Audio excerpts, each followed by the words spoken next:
Assalamualaikum warahmatullahi wabarakatuh. Alhamdulillah, Allahumma sholli ala sayyidina Muhammad wa ala alihi wa sahbihi wasallim, amma ba'd. Selamat malam kepada semuanya, para sedulur, sahabat, teman, kawan, dan teman-teman seperjuangan satu frekuensi. Dan juga kami menyapa kepada semua para pemirsa pecinta ilmu yang selalu setia di channel Ahmad Zaki Sena dalam kajian ilmu tasawuf, jati diri, dan spiritual. Pada malam kali ini, semoga Allah melimpahkan kepada kita semua yang selalu cinta dengan memperoleh, mengalap keberkahan ilmu dan mengharap keberkahan ilmu dari keridhaan Allah, mengharap ridho Allah Subhanahu wa Ta'ala. Semoga kita semua dalam keadaan sehat walafiat, dalam keberkahan, dilancarkan rizkinya yang halal untuk beribadah kepada Allah. Oke, pembahasan pada malam kali ini saya akan membahas tentang beberapa cara untuk memperoleh pertolongan Allah. Sebagaimana kita tahu bahwa Allah itu Maha Penolong. Dalam Asmaul Husnanya itu An-Nasir, Allah Maha Penolong. Pun pula kita harus meminta pertolongan hanya kepada Allah. Iyyaka na'budu wa iyyaka nasta'in. Kami menyembah hanya Engkau yang kami sembah. Wa iyyaka, hanya Engkaulah yang kami sembah, dan hanya pada Engkaulah kami meminta pertolongan. Minta tolong hanya pada Allah. Dalam surat Al-Ikhlas pun ayat 2, Allahu Samad. Allahu Samad itu maksudnya hanya Allah lah tempat kita menggantung untuk meminta hajat pertolongan kita. Nah, bagaimana cara agar Allah memberi pertolongan kepada kita? Maka saya akan menjelaskan beberapa cara agar memperoleh pertolongan Allah. Di antaranya itu ada 4 cara. Yang pertama adalah sebagaimana di dalam surat Al-Baqarah ayat 45 yang berbunyi Bismillahirrahmanirrahim, wasta'inu bisabri wassalah. Wasta'inu bisabri wassalah. Al-ayah, potongan ayat Shadaqallahul Adzim, bahwa wasta'inu, minta pertolonganlah kepada Allah, bisabri, dengan sabar dan sholat. Sabar di sini itu maksudnya bukan kita tidak berbuat apa-apa, tetapi kita harus istiqomah dalam kebaikan dan mengingat kepada Allah, selalu berzikir kepada Allah. Hati kita berzikir kepada Allah agar memperoleh rahmat atau pertolongan Allah. Sesungguhnya ala inna nasrallahil qarib, ala inna nasrallahi qarib. Sesungguhnya pertolongan Allah itu dekat kepada kita. Dan dengan sholat maksud di sini itu adalah sholat yang akan menimbulkan, berdampak atau bisa menghasilkan inna sholata tanha 'anil fahsya'i wal munkar. Sholat yang bisa menimbulkan, mencegah dari perbuatan keji dan mungkar. Berarti sholat apa? Harus sholat dilakukan 3 sholat. Sholat secara syariat, sholat wajib ataupun sholat sunnah. Sholat wusta, hatinya selalu zikir kepada Allah Subhanahu wa Ta'ala, jangan sampai lupa kepada Allah hatinya.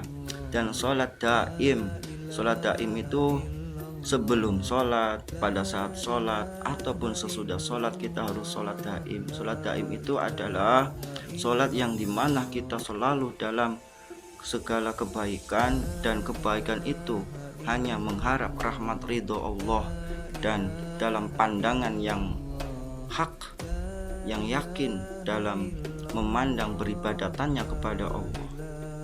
Itu yang pertama. Yang kedua itu adalah dengan cara kita suka menolong orang lain atau saudaranya atau orang lain, sebagaimana di dalam hadis Kangjeng Nabi Muhammad SAW, wallahi fi auni abdi, wallahi fi aunil abdi, makana abdi fi auni akhihi. Wallahi, sesungguhnya Allah akan menolong hambanya selagi hambanya itu suka menolong saudaranya yang lain atau orang yang lain. Jadi konsekuensinya di sini, kalau kita ingin memperoleh pertolongan Allah, kita harus suka menolong orang lain. Sebagaimana bahwa Allah itu dekat kepada orang yang berbuat baik. Ya, Allah itu dekat pada orang yang berbuat baik. Inna rahmatallahi qaribun minal muhsinin. Sesungguhnya rahmat pertolongan Allah itu dekat kepada orang yang selalu berbuat baik. Sebagaimana pernah Kanjeng Nabi Muhammad itu berdoa, ya Allah, semoga di antara Umar ada yang memperoleh hidayah dari Engkau agar untuk membantu perjuangan Islam. Kenapa Allah itu menurunkan hidayahnya, pertolongannya kepada Umar bin Khattab, bukan Ammar atau Umar bin Hisham, itu yang terkenal dengan Abu Jahal. Kenapa? Karena Umar bin Khattab memperoleh karunia hidayah dari Allah, suka berbuat baik. Padahal kan sama-sama musuh Kanjeng Nabi Muhammad, tetapi yang dipilih hidayah adalah Umar bin Khattab, karena Umar bin Khattab rahasianya suka menolong orang lain. Jadi dengan kita suka menolong orang lain dengan mengharap ridho Allah, ikhlas karena Allah, maka di situ Allah akan memberikan pertolongan dikala kita memperoleh saat kita dalam keadaan kesusahan atau minta pertolongan. Jadi dengan kita memperbanyak amal soleh, menolong orang lain, disitulah akan membuat jembatan-jembatan agar Allah menolong kepada kita. Sesungguhnya Allah itu dekat kepada orang yang berbuat baik. Kalau kita berbuat baik kepada orang lain, sesungguhnya kebaikan itu akan kembali kepada diri kita. Wa may yashkur fa innama yashkuru li nafsi. Siapa orangnya yang bersyukur dengan berbuat baik, ya, berbuat baik berhubungan kepada Allah ataupun kepada sesama manusia, maka kebaikan itu akan kembali memantul kepada diri kita. Itu yang kedua. Itu yang ketiganya adalah dengan cara beristighosah. Beristighosah di sini, ya, istighosah atau tawasul atau robito itu ada 3 macamnya. Ya, ada 3 macamnya. Ada beristighosah atau melalui wasilah orang soleh, ya, bertawasul orang soleh. Contohnya kita bertawasul kepada Kanjeng Nabi Muhammad. Contohnya kita berwasilah atau bertawasul kepada Sultan Aulia Syekh Abdul Qadir Al-Jailani dan para aulia-aulia Allah yang lainnya. Kenapa? Karena dengan berwasilah, beristighosah, meminta pertolongan kepada Allah melalui wasilah kekasih-kekasihnya, maka hajat, keinginan atau masalah kita itu akan diangkat oleh kekasih-kekasihnya sehingga Allah memberikan pertolongannya. Bagaimana keterangan dalilnya? Kun ma'allah fa illam takun ma'allah kun ma'a man kana ma'allah fa innahu yusiluka ilallah. Jadilah kamu itu selalu bersama dengan Allah. Kalau kita belum bisa bersama dengan Allah, maka jadilah kamu itu selalu bersama dengan orang yang bersama dengan Allah, karena orang tersebut akan menyampaikan maksud, cita-cita, hajat kita kepada Allah. Yang kedua itu istighosah atau bertawasul dengan cara membaca wirid, ya, membaca bacaan kalimatullah, wiridan.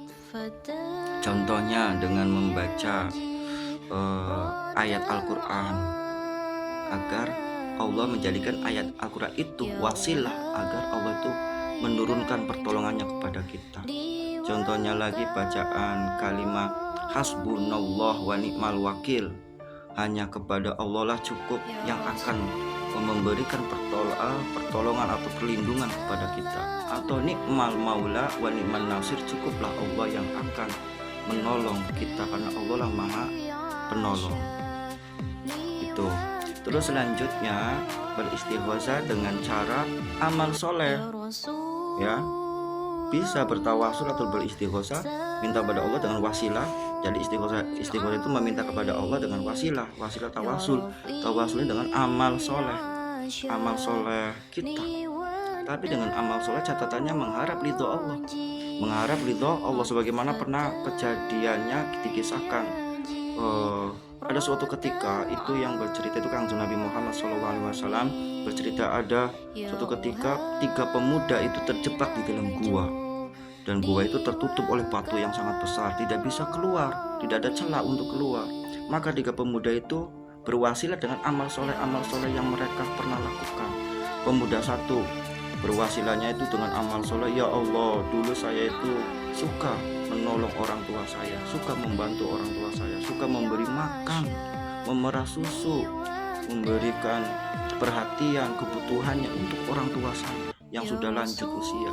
Apabila perbuatan itu hanya mengharap ridhomu ya Allah, maka bukakanlah batu yang menutupi di gua itu. Akhirnya batu itu yang tertutup itu terbuka sedikit, goncang, buka.